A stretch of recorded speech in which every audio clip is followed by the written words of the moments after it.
Today's Pack-a-Punch broadcast is presented by Vesta Nutra. Vesta Nutra, where we can help make sure all your supplements pack a punch.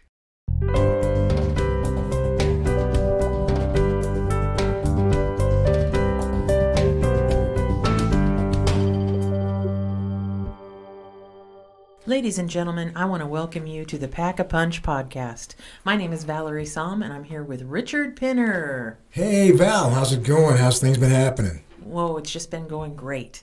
It's been warm in Indiana. Now it's cold in Indiana. Tomorrow it'll probably be warm in Indiana. We'll see. Welcome to Indiana. Yes. Welcome to America. Everybody says in every state that they live in, if you wait 5 minutes, the weather changes. Especially here in Indianapolis. Yeah. We should all move to San Diego. I'm in. I'm in. Well, we're still hearing everything about COVID. Nothing's changed except it's just getting worse every day. But now they're talking about canceling schools again and going to e-learning again. And yeah. It's a little bit crazy. I was at Chicago as a good example. They have turned the whole thing into a major scenario where it's total, like, just stay at home. Right. It's only leave if you have to. And the remote learning scenario is major. The Chicago area superintendent has put Park Ridge and Isle Schools, District 64 has announced plans to revert to all remote education due to the rising COVID-19 infections. I mean, the city's on like almost major lockdown. And when you hit the city, you get quarantined. This is Chicago. Yeah, well, that's Chicago for you. Tell me about it. And it's major. I mean, I was hearing some things about Utah as a state becoming a major hotspot for COVID. Who would imagine Utah? Yeah. I did hear a mandate that came out of New York, I believe, and it was you are not allowed to have more than 10 people at your Thanksgiving celebration. No more than 3 households are to be part of that. And when you do have your celebration, no singing, chanting, or shouting. How about spitting and just having gas? No, not allowed. Oh, wow. COVID is passed through gas. There's no fun there. How about in-laws? Are they outlaws? Oh, goodness. I'm sorry, but that you can't tell me I can't sing in my own house. Yeah, well, I'm like, where are the COVID police? Do they wear a small vest? Is it bulletproof? I want to know. I don't know. I can hear now. Very frustrated. I know. Sounds like more than 10 people in there. Right. We're coming in. Get the taser, Jimmy. I'm having a hard time dealing with it all. I'm not going to live in fear. You know, I'm just not going to do it. Yeah, but this COVID thing it's like I said, it's changing the composition of humanity. Yes. And it's not in a positive way. I mean, dehumanizing us. Right. I better stop or else I'm going to get political. Oh, okay. I'll vote for you. Okay, great. How about immune health? What's going on there? Immune health is, it's still at the forefront. Everybody's still looking for, the best solutions. I hear a lot about elderberry. I don't know how effective that is, but we're still pushing our beta-glucan and our fucoidan for those immunity products. And those are definitely proven versus elderberry. Right. Val, how's your taste coming along? I know you were still a COVID survivor. So. Yeah, it's coming back slowly but surely. You know what? This is a very funny thing to say, but I found that good quality food has definitely more taste than like the cheesy processed food that I normally fix at home. Okay. But, we had our little meeting out yesterday for our manager's lunch, and we had a really nice meal. I had a nice steak, and boy, it tasted great. Yeah, mine did too. So I'm just thinking that good quality food makes a big difference. I've heard that. I think I need to up the ante at home. Hey, whatever it takes, because I know having no taste and trying to eat is a tough call. That's right. Now, if I could lose weight with this whole thing, I'd be okay with that. Yeah, but well, that's one step at a time. One step at a time. Well, you know what? We are here today to talk a little bit about manufacturing. We wanted to talk about tablets and capsules and the difference in those. What do you think, Richard? Well, in regards to capsules and tablets, there's been a lot of back and forth and back and forth. But the biggest thing is, what is the purpose? What are you trying to achieve? And, between capsules and tablets, capsules are usually a little more expensive. You can build a better potency factor and more purity. But tablets are inexpensive and easily to, break in half, chewables. So it just depends on what you're trying to achieve. When you're looking for something on that level, You want to determine if you want something that's going to really have a nice, clean, strong level of potency and consistency and ease of taking and getting the efficacy factor that's going to really make a difference, then you probably want to go capsule. But if you're looking for economics and something that's going to be fairly easy to take and not going to cost you an arm and a leg, then you can go tablets. Right. You know, one of the things that I found interesting is that you can actually fit more ingredients, more milligrams into a tablet than you can a capsule. And I found that really, really interesting because, you know, a tablet is usually smaller and you think that they have to press all the ingredients together. And it just seems like it would be easier to fit more in a capsule because they're a little bit bigger and, you know, you could just put more in there, but that's actually not the truth. Not the case. And for startups, that's one of the biggest misconceptions is that you can jam a ton of things in there. Mm-hmm. Not really the case because of density and product flow. You'd be surprised. Where Right. in a tablet, you can punch in a ton of stuff along with all the, you know, miscellaneous, you know, I would just say excipients, but, you know, that's a tablet. To hold it together, you got to put things in it. You know, excipients to make it fill and pack right. Where with a capsule, you can just actually put just the actual essence of what you're trying to take in most cases with maybe a small level of excipient just for flow. Right. A couple of good things about a tablet. They are inexpensive. I don't think they're a whole lot less expensive than a capsule would be. It's not dramatic. I think it's no. going to depend on your ingredient mostly. Yeah.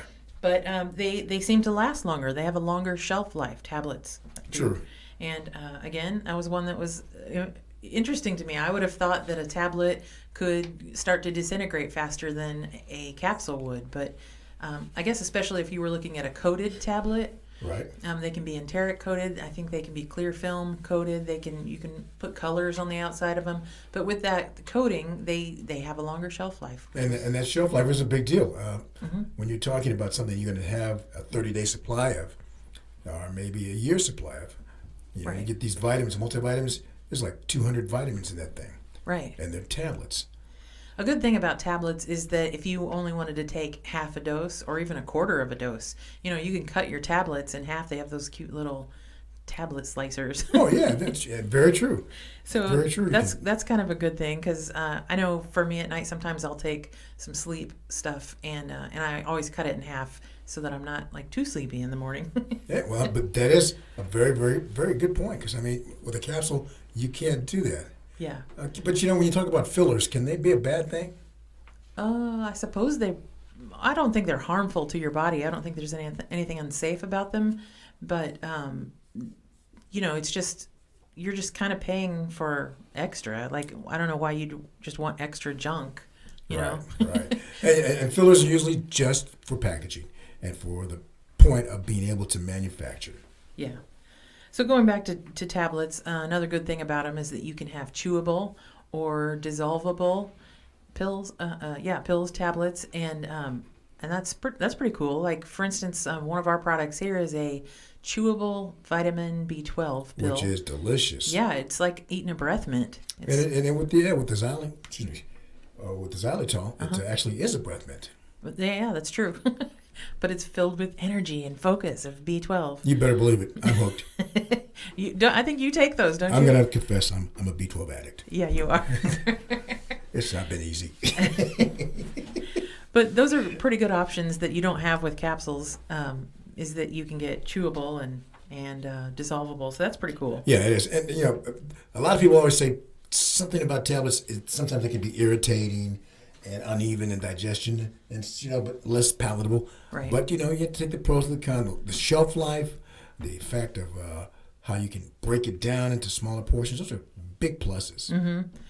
But one thing you would really want to consider is that sometimes tablets can be slower acting than capsules because they take a little bit longer to dissolve, and which that was another surprising point to me actually, because I would have thought that the capsule gel, or the capsule shell, would have taken longer to dissolve, but it's actually quicker than a tablet dissolves. It's a total misconception. You'd think, it's capsulated.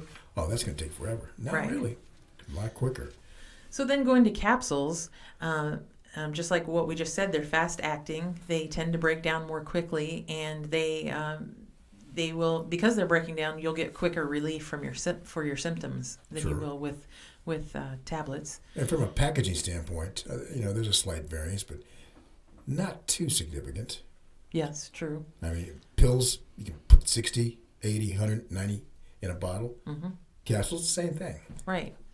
And you always have the option of blister packing too, which helps with the shelf life and the hygroscopic components of like humidity. when you're doing and stuff. SAMI and things like that, the nature that is very sensitive to moisture, blister packaging is definitely recommended. Right.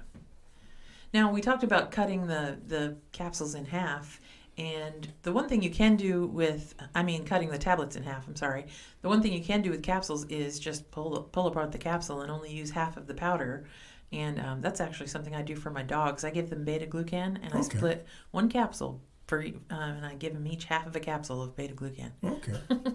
Yeah, well, okay. I mean, that's very true. Yeah. I mean, there's a lot of different ways that you can break the actual dosage down in both. And they're very simple. So that's a good thing. So they're manageable, and you can do it in some relatively consistent way, especially with the pill cutter, always. With the capsule, it's a little bit more of a guesswork, but both still make themselves amenable to, easily breaking down that dosage, which is good. Mm-hmm. We have one customer that we were trying to do some R&D for them, and everything wasn't fitting into the tablet, the size that they wanted. So we were having to go a little bit larger with the tablet, and they were, I believe they were from Hong Kong, maybe Malaysia. I'm not sure exactly where that company was from, but they told us that the customers there in their country couldn't swallow. They have a harder time swallowing the larger tablets. Yeah, so that's why they were asking us for smaller tablets. I've heard that too. What, you know the other hot trends that are going on? What's that? I don't know. Do you have any ideas? Oh.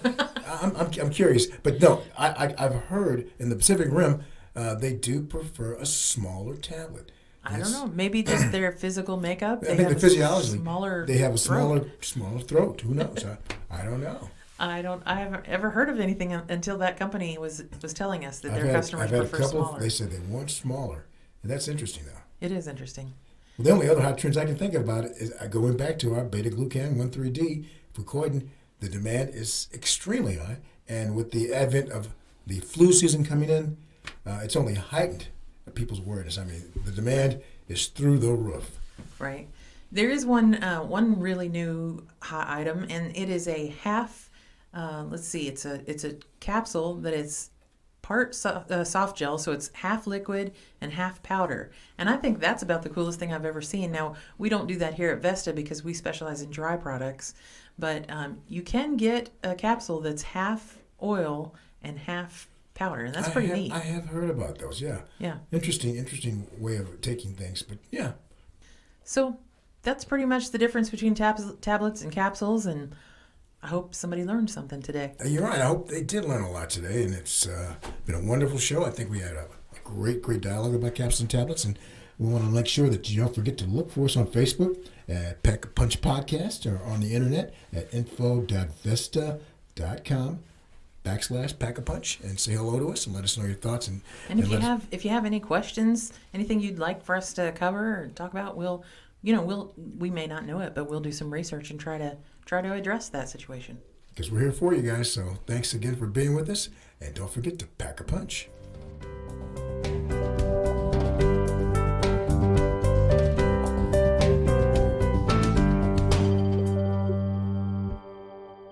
You've been listening to the Pack a Punch broadcast, brought to you by Vesta Nutra. If you like what you heard today, please share, like, and subscribe.